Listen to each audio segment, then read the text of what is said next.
16 let. Zelený údolí jsem si ji ved. Byla krásná to ví a já měl strach, jak žít, když nařasám, slzu mám velkou jako hrách. Tvoje lásku nech mě jít, bude klid, žádný pláž už nespraví, ty nohy toulaví, já tě vážně moc rád, co ti víc můžu dát, nejsem žádný ideál, nech mě jít zas hodů dál.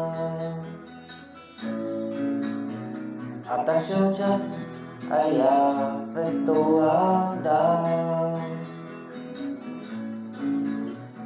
Kolika údolí jsem takhle stál. Hledal slůvka, co jsou, je můj vejfár. Bůh ví, co jsem to zač, že přináší všem jenom pláč.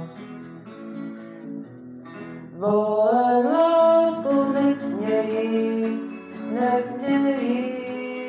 bude klid, žádnej pláč už nespraví, ty nohy toulaví, já tě vážně měl moc rád, co ti víc můžu dát, nejsem žádnej ideál, nech mě jít zas hodů dál.